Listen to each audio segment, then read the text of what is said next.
And yes, I understand that from the outside, that makes it look like I have it figured out. I don't. Ask any of those many people I mentioned, help me all the time, every day. This is not a one woman show by any stretch of the means, right? Are you overwhelmed by motherhood and barely keeping your head above water? Are you confused and frustrated by how all the other moms make it look so easy? You can't figure out how to manage the chaos in your mind, your home, or your family. I get you, mama. Parenting with ADHD is hard. Here is your permission slip to let go of the Pinterest-worthy visions of organization and structure fit for everyone else. Let's do life like our brains do life, creatively, lovingly, and with all our might. When we embrace who we are and how our brains work, we can figure out how to live our lives successfully and, in turn, lead our families well. At the end of the day, we just want to be good moms. But, spoiler alert, you are already a great mom. ADHD does not mean you're doomed to be a hot mess, mama. You can rewrite your story from shame spiral to success story. And I'll be right here beside you to cheer you on. Welcome to Motherhood and ADHD. Hey there, Successful Mama. It's your friend, Patricia Sung. Well, it is Medicine May and probably a little bit of June. In this month, I'm dedicating the episodes of the podcast to sharing quality information, debunking myths, and helping you figure out what you want to do about taking ADHD medication. Now, in 3 years, I have avoided this topic because I was scared. As soon as you start talking about medicine, all the haters show up and start trolling. So I want to be clear. This material is not intended to be medical advice. This series, the entire goal is not to tell you what to do or you should do this, you should do that. I can't decide that for you. I don't know your medical history or your values or your coexisting medical conditions, and even if I did, I'm not a doctor. I'm a girl with a lot of personal experience who does a mountain of research. And I want you to do the same. Investigate, research. Don't take my word for it. Find a trained medical professional who has experience with ADHD to help you. Consult with your doctor and find the treatment plan that makes the best sense to fit your situation. Because you are the only one who can decide what's best for you. When we have ADHD, we have spent a lot of time in our lives being told that our perception of reality is wrong. And that leads to a lot of self-doubt and lack of trust in our own decisions. And I want to change that. My goal is to arm you with as much information and knowledge and confidence that I can. I want you to decide to take or not take medicine because you are fully comfortable and confident in your decision. So many people with ADHD are not getting the best treatment out there because of lack of information, misleading information, or quite frankly, straight up BS on the internet and by word of mouth. On top of that, there is so much shame and embarrassment about having ADHD and treating ADHD, and that includes taking medicine for your mental health. So when you show up at your doctor's office to ask about what your medicine options are, I want you to know what kinds of questions to ask. When you are talking to a provider that maybe doesn't know as much as you had hoped, that you can recognize that lack of experience or knowledge and know that you would be better served to seek out a second opinion. I want you to feel empowered when you talk to your doctor to set up your treatment plan. So with that being said, let's dive into today's episode about ADHD medication. As part of Medicine May, I've invited Dr. Carolyn Lentzsch-Parcells to share about ADHD medication. Now, I am thrilled to have found my unicorn to talk about this topic because not only is Dr. Parcells a specialist in ADHD, she's also a mom with ADHD, parenting ADHD. Like, can we get a better match to talk about this topic with us? I don't think so. Let me formally introduce her. Dr. Parcells is a board-certified pediatrician, and she works with girls to women and also young men, specifically working with them with their ADHD. She also works with learning issues, mental and behavioral health. She's owned her own practice for the last 5 years and is really involved in CHADD, which, if you're not familiar, is the Children and Adults with Attention Deficit Hyperactivity Disorder. It's a really great nonprofit helping families navigate what to do when you're dealing with ADHD. In this two-part episode. We dive deep into ADHD medicine and do a lot of myth busting. I asked you for your questions about ADHD, and you shared with me some of the crazy and ridiculous things people have told you about medicine. And we're going to debunk the things that are ridiculous and bring the truth to light. And some of what you heard is true. So let's sort through all that and figure out where's the fact, where's the fiction, and how can you make the best decision for your ADHD care? Of course, we're going to get to know Dr. Parcells a little bit and talk about how she got diagnosed and where she sees the beauty in our ADHD, and of course, how it affects her motherhood. We dive into the stigma behind needing or wanting help with your mental health, taking medication, and then we get into that nitty-gritty. What are the different kinds of medication that you can take for ADHD? How do they work? How do you figure out which one is the right one for you? We're going to touch on the uncomfortable topic of addiction and the worry that sits on our hearts about taking a medicine that we know is a controlled substance, and how do we make the right choice? We'll also dig into side effects and hormones and as many pieces as we can fit of the pie into this two-part episode. This is a complicated topic. It's nuanced, it's layered, and I want you to have as much information as you can to make the best decision for you. So let's welcome Dr. Parcells to the show. How are you doing today? I'm good. How are you? I'm good. I cannot wait to dive in. But before we get into our whole medication discussion, I want the mama listening to know a little bit about you. And, you are a mom, you have ADHD, and you're a doctor who works with people who have ADHD. How did you come to find out that you had ADHD, and where did that path go in our most Reader's Digest-y version that an ADHD person could tell the story? Right. I will try to tell it isn't as straight of a line as I possibly can, which is a very wavy line. But I always tell people I get the more I realize kind of how lucky I was, because I was diagnosed, relatively speaking, early for our generation, especially women in our generation. I was about 17 when I had my testing done. And what happened basically was that a family member of mine who was younger was being diagnosed. And my parents looked at the situation and looked at the questions that were being asked and looked at me and went, well, that looks familiar. And luckily they were astute enough to pick up on that. And then they did something about it and they had me tested. And it turned out that I had ADHD combined type, as well as actually a learning disability in reading and written expression. And I was at an all-girls school doing pretty well grade-wise, but it was at a cost, shall we say. I was doing well, but it was not easy. And I did have to work more, and I feel like harder a lot of times than some of my peers. And I had to work differently. And we just didn't know what that was at the time. And my parents, I always struggled, but my parents also always advocated for me, even though they didn't have a name for it, right? And once I was diagnosed, actually, I think what's kind of sort of ironic, full circle kind of now, is that at the time, my parents, again, were very supportive. They were supportive of the possibility of utilizing medication. And I was the one who was against it because I was 17 and I knew everything. And I think, like many of us, I'd like to go back and smack my 17-year-old self. And, my mom, I love to always quote her because she's always been like, when it comes to anything mental health related, she's always said, she's like, look, she loves the diabetes analogy. And she's always told me, she's like, hey, if you were a diabetic, would you not take your insulin? I don't think so. So my resistance to medication didn't come from them, which I also think is kind of unique for a lot of people's stories. But like so many other folks, I think I didn't want to use my diagnosis or medication as an excuse or as a crutch. So I've kind of gone through that journey myself that I feel like a lot of people go through, and full circle to now when this is what I do for a living.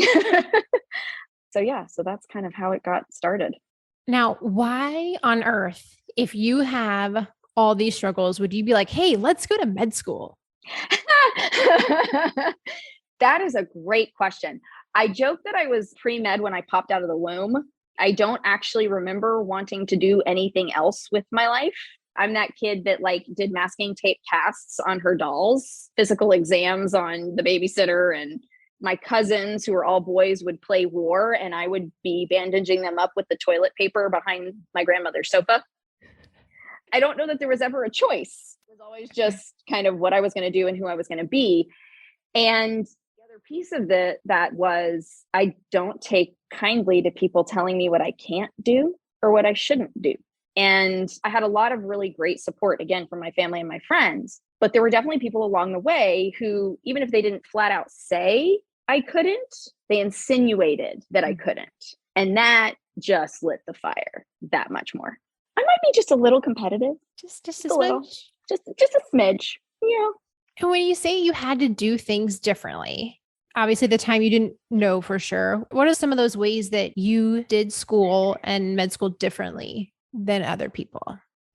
Well, what I didn't actually know until I was older was I was supposed to fail third grade because of those stupid speedy math tests. Ugh. It's not because of anything else, just those stupid speedy math tests. By the way, it's not like I can't do math, right? I did advanced math later on. It was the whole processing speed and attention issue. And my parents not only found me a tutor, they found me a tutor who knew how to teach me like how to remember the stuff quickly, like really some of those just tricks. And my dad would read my summer reading out loud to me. He'd have me follow along, but he'd read it out loud to me.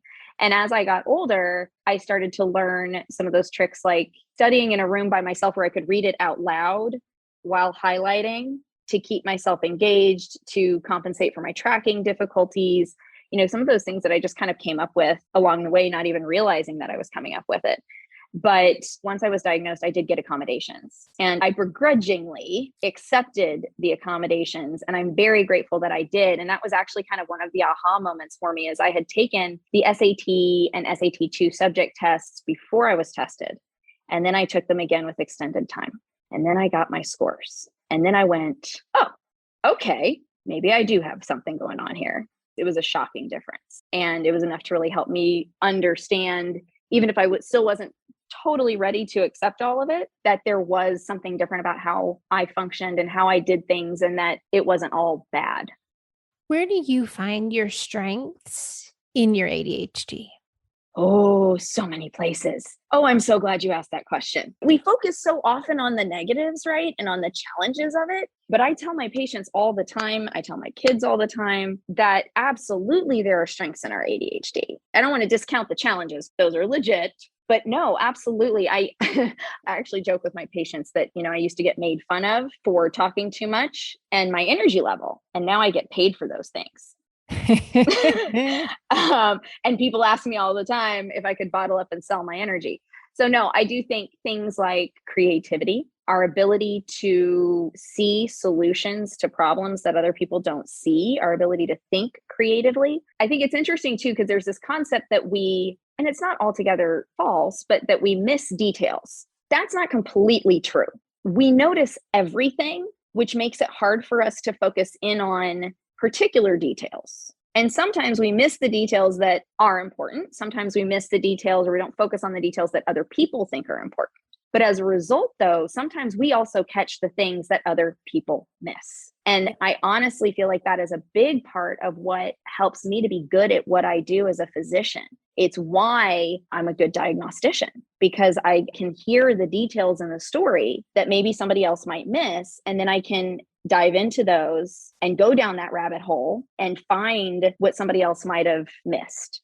And I think the hyper focus, I also kind of joke, is both our superpower and our kryptonite. If we hyper focus on the right thing, man, you know, we can be incredibly productive, incredibly creative. If we're hyper focused on the thing that we don't need to be hyper focusing on, can be a challenge. Yeah, for sure. And I think that's the kind of double-edged sword of ADHD. I talk about the fact that we're flip switch people, not dimmer switch people. So we're on or we're off. And that applies to everything: our energy level, our attention, our focus, our motivation, our emotions, all of those things. And again, as a result, some of that can be really, really helpful and really, really beneficial.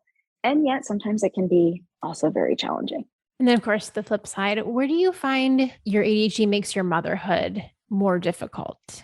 I'm still going to take it back positive. How do you feel you're able to work around that and use your ADHD in a positive way? Oh, how much time do we have? In all seriousness, I feel like ADHD in some ways is more challenging for me now than it ever has been at any other point in my life. And I think a lot of that is because, you know, when we're a lot younger, some of those things that are challenging for us, like organization, staying on task, those things, you can get away with it as a kid to a certain extent. Yeah. And then as a young adult, before you have a family, before you have kids, if failed or if I felt like I failed, right? Let's clarify that at something or didn't get something done. It really only affected me. Yeah. Now I have a clinic full of people, staff that rely on me. I've got patients, my kids, I've got my husband, I've got way too many animals in the house. There's so many more things to juggle, schedules to organize, so much more demands on our executive function as a mom than I ever had in my life previously. But then in addition to that, there's all these other people who are, or at least who I feel like are dependent on me. And so if I slip up, or if I feel like I've slipped up, or I feel like I haven't done something quite right, it doesn't just affect me. And I think, to be fair, I think that's something that all moms face these days, whether you have ADHD or not, right? There's this whole concept like we should work like we don't have a family and we should mother like we don't have a job. So I think that's a fairly common, if not universal, struggle for us these days. I just think it's magnified when you have ADHD. And yeah, it's definitely the executive functioning, organization, calendar aspects, time management aspects of life. Whew, the time blindness, man, that's a tough one. So what scaffolding have you put in place to support you in those areas? Because you're clearly running a lot. So I feel like you must have some tricks up your sleeve. I do. And sometimes those tricks work really, really well. And sometimes they really, really don't. The honest answer is, again, to quote my lovely mother, staff up. No joke. First of all, my staff at my work are just amazing humans. My office manager, we joke that she herds us. She likes to refer to herself as our border collie because she herds us. So I have a lot of help at work. One of the best things, and somebody suggested this to me, and I have, it's personal assistant. The funny thing is I hesitate to tell people that. Mm-hmm. It's like, oh, you're a personal assistant. Nah. But she's a wonderful human who I only need to use when I need to use her. In fact, she was here this morning. God bless her. But she helps me, whether it's making sure those return, I swear she pays for herself in the returns that get returned on time. Yes. Okay. And the bills that get paid on time. I save enough in late fees to pay her to help me with that. But I think really the gist of it is kind of joke around about it, but it's help. It's having help. It's having family nearby, having friends nearby. If you have the opportunity to pay for some help, that's always great. But even just having your village, I think one of the things that we kind of bang our heads against is constantly trying to figure out how to do the things that we struggle to do. And yes, I'm not saying don't build your skills. I'm not saying don't come up with structures that work for you, but also recognize that you don't have to do it all yourself and you shouldn't do it all yourself, and find those humans in your world who can help with that. And maybe there's something that you can help them with, right? So there's those things. There's also alarms on my phone. And by the way, the big key, love alarms. But I was talking to a patient about this actually just yesterday. I was like, you know what? Here's the key though. Hit snooze, not stop. Hit snooze until it is done. Because otherwise, right? You hit stop 5 seconds later, that alarm never went off. It didn't exist. Gone. Bullet journal. Oh, the bullet journal. I avoided the bullet journal for a very long time because I was afraid I would get sucked in and not come out the other side. But one of my colleagues actually at work, she sent me a great article. I'll have to send it to you about kind of like the minimalist bullet journal. And it's been really helpful because now I have basically my weekly agenda, but it's suited to me because I could never find something that worked exactly for me. And the other thing that's great about it, because we thrive on novelty, is as soon as that structure stops working for me, I can tweak it just a little bit and then it works better for me. I'm like, I've never put that together. I was like, that's how I created my course, was that I used my bullet journal until I figured out what worked. And then I made it into a template, but it was like years of iterations in that bullet journal before I found a winner. Absolutely. I'm on my third one now and it still changes. Yep. Yeah. Like as a mom, your schedule's never going to stay the same because your kids are changing all the time. So no, can I tell you, by the way, it's because you brought that up. This cracked me up the other day. I saw something about, and of course it was a guy, but talking about how you shouldn't have a to-do list. You should have it scheduled every minute of your day. And I'm like, ooh, you do not have children. And if you do, you are not the primary caretaker. Children do not allow for a scheduled minute by minute day. Yeah, man. Because then they vomit. There goes your schedule. Yep. Or someone doesn't get up on time, or someone's cranky, or someone's school changed the schedule on you and you missed the email. That's my personal favorite. Early dismissal. Again, how do we have early dismissal again? Oh, sweet goodness. Stop. I pretty much made a rule now, and maybe I shouldn't say this out loud, but my rule now is that I pretty much don't take advice from anyone who is not a mom because they mean well. They but do. They do not Bless understand. Bless it's one of those like, bless your heart. It's true Southern. Bless your heart. Bless your heart. Bless your heart. You don't know what it's like to be No. the juggler of all the things. No. And I'm glad that you can do all that with your free time that I don't have. Mm-hmm. So now I'm like, if you're not a mom and if you don't understand ADHD, I'm sorry. That was actually the point I was about to bring up is if they don't, you have to parent different when you have ADHD or when you have kids with ADHD. You just do. And that is the other piece of it. And I do think that's the other piece of like, as a mom, the other part that can be so hard about having ADHD, parenting kids with ADHD is the world still has neurotypical expectations. And you know what? My car's not clean and it's not going to be clean because my kids eat in the car because that's how we roll. And I'm also not cleaning up their mess for them. They're going to clean it up. And no, I'm not going to remember to ask them and to remind them to clean it up every single day. It's going to get to the point where we're all like, this is disgusting. So we're going to clean it out this weekend and we're going to clean it good. Because then we're all going to hyper focus on it until it's really clean. And then we're going to roll again until it's nasty. But when that teacher opens the car door to get them out in the morning, there's that look. Yeah. Or that comment. Or you perceive that there's that look or that comment. And I think that's also one of the things that's really tough for us, for sure. Do you wish there was a way to feel like you're not failing at life and motherhood every day? I know what it's like to run around all day like a headless chicken, stressed because you're late to everything, and when you finally sit down after the kids are in bed, you think about how you didn't get anything done, and somehow your to-do list is longer than when you started out this morning. You're tired, drowning, and feel like you'll never catch up. But imagine this. When you sit down at the end of the night, there's no Mount Laundry, you know it's for dinner, you spend some quality time with your kids, and Medusa Mom didn't even rear her ugly head at bedtime. And you did something kind just for yourself today. If you did even one of those things today, you'd be thrilled, right? It's not a fairy tale, Mama. There are other moms with ADHD getting their days together, and you can too. That's why I created Time Management Mastery for ADHD moms, where I teach you how to create a rhythm for your day in an ADHD-friendly way that puts the lengthy to-do list of motherhood on automate, so you don't have to think about when you'll sleep next or how you'll find time to pay that bill you've been putting off.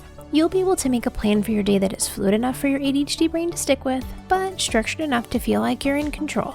Remember, our rhythms and routines serve us, not the other way around. Over the next 11 weeks, you will create a flexible framework for your day and walk away with a community of moms who understand you and are cheering you on and say, I'm right there with you. Because being a mom is hard. We will get off track, that's just part of ADHD, but now you will have the support to get back on track when you are struggling. We meet weekly to help us remember, oh yeah, we're working on a goal. Most importantly, you'll learn about how your ADHD brain works, so that you make decisions from a place of confidence. Because a healthy mama leads a healthy family. Being proactive comes from a place of strength, which takes a ton of strain off your relationships because you are in a better place. When you're ready to lighten your load by making a daily plan and figuring out what makes sense for your ADHD brain and enjoying more of your motherhood, it's time to sign up for the Time Management Mastery for ADHD Moms program. The program's starting right now. Hello, immediate gratification. So sign up right now at bit.ly/ADHD framework. That is bit.ly/ADHD FRAMEWORK.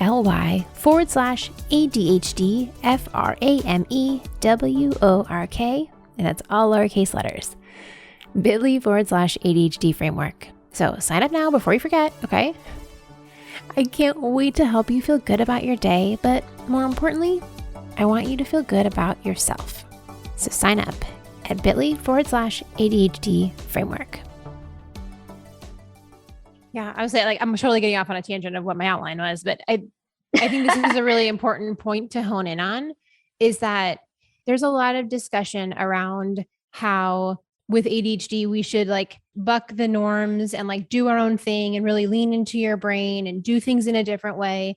And while I love that advice, when you are a mom and you are responsible for tiny people and those tiny people are also part of society, like there's no way unless you Right. just like Right. homestead and grow all your own vegetables and don't Right. connect with other people that you aren't going to have to follow some kind of schedule and you aren't going to have some Yeah. kind of semblance of organization because motherhood is a different job. And It is. we can't just like throw all of the expectations out the window because we have people relying on us for Exactly. existence. Exactly. And I do think it's important for us, like, for example, if our kids also have ADHD, which let's be honest is often the case, right? It's just a little genetic there. We still have to teach them the balance. I feel like is that I'm always kind of trying to strive for, at least in my family, is I want them to love and accept who they are. I want them to stand up for who they are. I don't want them to necessarily change for the world, but have the strength to change the world. At the same time, I do not do them a service if I do not explain to them and I do not help them to be prepared for the world the way it is, right? There's a difference between them making the choice to buck a particular system, right? Or question a certain system or what have you, as opposed to walking in there blind and getting blindsided by it. Yeah. And for example, things like being one of the big struggles we've had, which I'm sure many people will identify with, is being on time to school. I personally don't feel like, I don't need my kids to be super punctual. I don't need them to get like, the 100%, attendance record. Yeah. But what I do know is that when they are late, it starts their day off stressful and harried and frazzled. And that is not a way to start their day. And it is not a way to start my day. But what do I do to fix that? Right. And how do we address that? And, it's things like that I think kind of come back to your point of like, yeah, sure. If we just kind of went completely homestead, homeschooled, whatever, it wouldn't be an issue. But then I also wouldn't be teaching them when there's an expectation to be on time, when they have a job later on. Right. Or, Nuances. or when other people take it as offensive that they were late, because somebody else might read that as you being disrespectful or insensitive or devaluing of their time. So how do we handle that? And how do we message that? So I completely agree with you. I think it's a balance. It's a tough one too. And it's I think a daily trying to figure out how best to do that. Yeah, that's I think one of the hardest parts about being a mom with ADHD is that you're trying to manage all this for yourself. And then you're also trying to teach someone else how to do things better than you do them, is what it feels like. And you're trying to teach them skills that you don't feel like you've fully mastered yourself. And that's a very stressful place to be as a parent. Yes, it is. And I think the other thing I think is really interesting too is that I've noticed doing the work that I do is, yes, it is our job as adults to try to teach kids the skills that they need. But we also need to recognize when we're expecting more of those kids than we're expecting of ourselves. Yeah. So much so. Again, I think that one of the challenges for any parent of any kid, I just think it's a little bit more magnified for us, is that their part of teaching them is modeling that behavior. And when you struggle with that yourself, dysregulation, organization, staying on task, time blindness. Again, to kind of turn it positive though, one of the positives to it too, though, and coming back to kind of embracing it, or at the very least acknowledging it, is the other side of that though, is we can say to our kids, hey man, I struggle with that too. You see that, right? You see mom struggle with that. Well, here are the things that I'm working on. Here's what I'm trying to do to work on that. We can come to them with so much more empathy if we're willing to, right? Like, hey, I get it. I get you're upset. I totally see that. That would make me mad too. I totally get it, but we got to work on it. Right. And so I do think that's one of the real positives of being a parent with ADHD, especially if you are parenting children with ADHD, is there's an understanding there that you wouldn't otherwise have. And empathy and connection. And the ability to embrace those weird solutions that are out of the box Yes. and being like, all right, cool. Well, this, I'm sure 99% of families would think this is a goofball idea, but let's try it. Let's see what happens. And that flexibility that we have. Yes, exactly. Is definitely a highlight.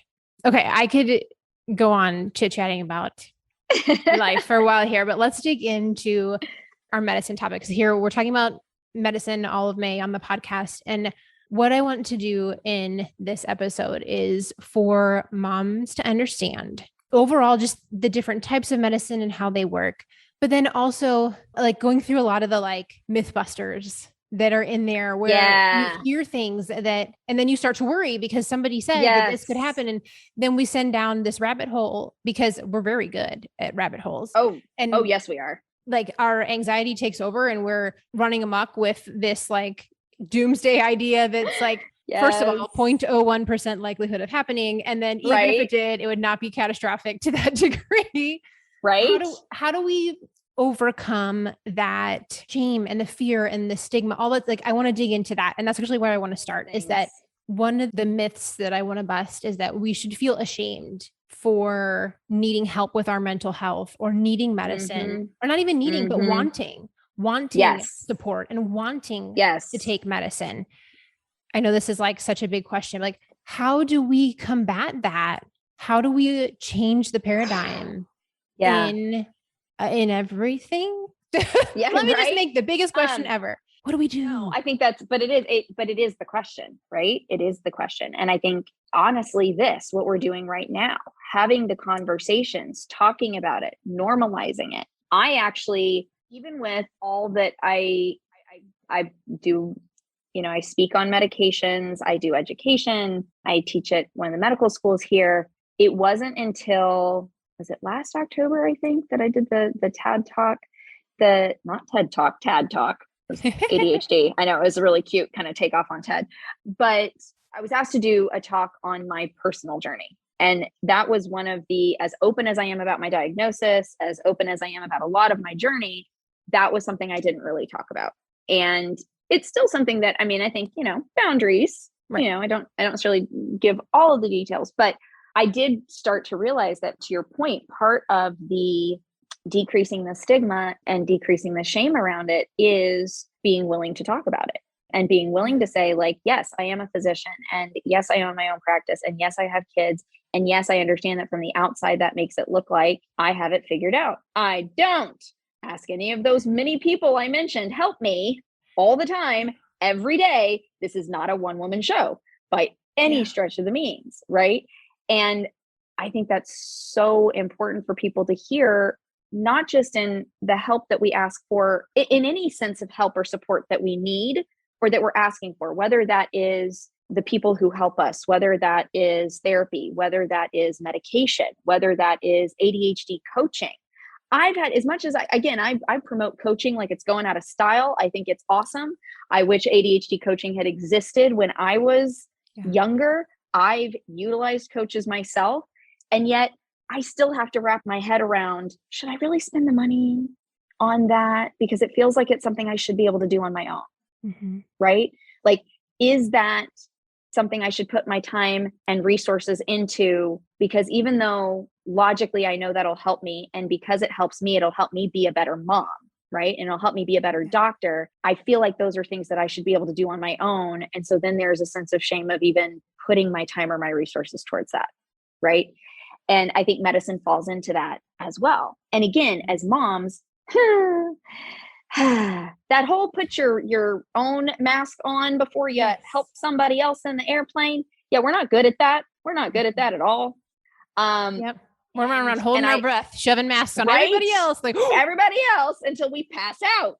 And there's a reason they say to put your mask on first, so that you don't pass out, so that you can help everybody else. But we have a tendency, and I see this in myself, but I also see it in moms and dads, but especially moms every day in my clinic, is like, I literally will say to them, you get to take care of yourself. And that's when the tissue box gets used. But I tell them, like, this is hard. You deserve to go to, not just you should go to therapy for your family. You deserve to go to therapy. You deserve to get medication if it's going to help you. You deserve coaching if it's going to help you. But what gets them to do it is when I say to them, because you doing that will help you help your kids, and you're modeling the behavior for them. What's really fascinating to me is that's when I get moms to do it for themselves, is when I tell them they're doing it for their kids. But again, and I feel the same way. It's like, I'm a physician. I should not spend 30 minutes in the morning trying to find my shoes after yelling at my kids for 30 minutes to find their shoes, right? I should be able to find my keys. I should remember to defrost the chicken for dinner so that we're not eating Chick-fil-A again, right? I should be able to get everybody to bed on time. I should be able to get everybody up on time. I should be able to get everybody to school on time. Should. We should all over ourselves. Yes. Yes, we do. So I think it's going to be a quick fix by any stretch of the means, but we start by having those conversations. We start with having those honest conversations about what we're struggling with, about what helps us, about the fact that it's okay to need help, because we all need help, whether we have ADHD or not. I think normalizing it just in general is where we go with that. And the good news is I do feel like it's really been within about the last 5 years, maybe a little bit more than that, maybe 10 years, but definitely within the last 5 years, where I feel like I've seen more of a shift in the sense that I think more people are willing to talk about it. There's a lot of downsides to things like social media, but I think some of the upsides to social media, to all these wonderful podcasts like yours coming out and things like that, is there's more platforms available. There's more information available to people to find that information and to kind of find their tribe and find the support that they need. And I think that's the good news. Is I think there's a lot of, well, some of that stuff is also spreading some myths, which we'll circle back around to. We will. It's also one of the ways that we're having those conversations. And that's a good thing. In that process of starting to talk about it, I mean, for me too, but a lot of moms, is that then when you start speaking about it, then you get this judgment from your inner circle, the, family and friends, our own selves. How do we overcome all those negative voices that start when we are brave enough to finally say something, and then the trolls show up? Yep. Well, I think, again, I don't think that's necessarily unique to those of us with ADHD. I don't think it's unique to this situation. I don't think it's even unique to this era. Yep. Moms have always judged each other, sadly. Yeah. Okay. And society has always judged us. I think, there's always, whether you decide to give kids medicine or you decide not to give your kids medicine, there are going to be people who think that's the wrong choice. Whether or not you decide to have your child diagnosed or don't have your child diagnosed, there's going to be people who have an opinion about that decision. Whether or not you're making those choices for yourself, there's going to be people who have opinions about that decision. And sometimes those people are very close to you, which I think makes it harder. Sometimes those people aren't. But I think I saw recently, I love Brene Brown. I love her. And I saw just the other day, I saw a clip of her speaking, a newer one, and she was talking about candle blower outers. Oh, I saw that one. Candle blower outers. Mm-hmm. But I love that concept of surround yourself with people who see your light, honor your light, value your light, and don't try to snuff out your light. And I think that's beautiful. And to a certain extent, we have control over that, right? We have control over the friends we allow into our lives, the people that we choose to follow on social media, the podcasts that we choose to listen to, those kinds of things. I think it's harder when it's the people that we don't have as much, shall we say in, and how much influence they have on our lives. And that's when I think it can be more challenging. And it can also be more challenging to hold those boundaries. But again, I think the more we talk about it and the more that we, for lack of a better term, stick to our guns about it, the further we're going to move that needle, right? And the easier it's going to be for us to stay true to ourselves and stand up for our kids and surround ourselves with the people who do help bolster us up and help keep that flame lit and guard that flame for us when other people are trying to blow it out. Yeah, I have to remind myself that even though it feels like we've been talking about ADHD for 100 years, which we have, and yet somehow we still feel like we're at the beginning here, because I feel like we're just now hitting that stage where people are really openly discussing. Yes. It's like we're still in that grassroots we are stage. Yeah. And like this is a stage of sacrifice. And like you look back at any movement that's happened throughout history, those initial starters, like they did sacrifice. It was a toll. There was a price to pay. Yes. And it is hard. Well, it is hard. And you know, what's really interesting too, is you don't always recognize when you are in that phase. I didn't know. So I am a squunchy doodle older than you. And like I said, I was think you're that much older than me, but I thank you. Just a few years. But it was, what was really interesting to me is, like I said, I was diagnosed and I got accommodations. And it wasn't until I went back for one of my reunions, I can't remember which one it was now, but I went back to one of my high school reunions, and one of my absolute favorite teachers, my AP chemistry teacher, who was a wonderful human, we were talking, and she was one of those people, by the way, that was really great to go back and give her my business card. Not because she told me I couldn't, but because she told me I could. And that was a really cool moment. That was a really neat moment to be like, here's my business card. I did it. But she was talking to me about the fact that I think she said I was at least one of, but I think she told me I was her first student with accommodation. And I had no idea. I mean, I knew a lot of it wasn't a common thing, but yeah, apparently for some of my teachers, I was their very first student who had accommodations. I had no idea that I was the guinea pig, that I was in that role. Do you know what I mean? So yeah, we've come a long way, but we still have a ways to go, and we're still learning too. I mean, that's the other thing, is we're still learning a lot about ADHD. And as long as these medicines have been around, which is a very long time, believe it or not, there's still a lot we're learning there too, you know? All right, Mama, let's pause there and come back next week for part 2, where we dig into the nitty-gritty of ADHD medication. I'll talk to you then, successful Mama. Hey there, Mama. I've got something fun for you. Who doesn't love a quiz? I want to know, which mama animal are you? Because you're not your average mama bear. You have a magical ADHD brain that puts a sprinkle of brilliance on everything you do. Sure, you may have forgotten that laundry in the washer for the 3rd time, but what are your strengths? What makes your ADHD parenting style unique to you? How do you use that sparkle to bless your family? So which mama animal are you? Find out by taking the quiz. What's your ADHD mama parenting style? Because you're not your average mama bear. Head on over to patriciasung.com/quiz and find out. And then when you do, I want you to post your results on social media so we can see that you're #not your average mama bear. Along with the hashtag I'm a mama, and then fill in the animal that you get. Again, that's patriciasung.com/quiz. And I can't wait to see what you get. So tag me at Motherhood in ADHD.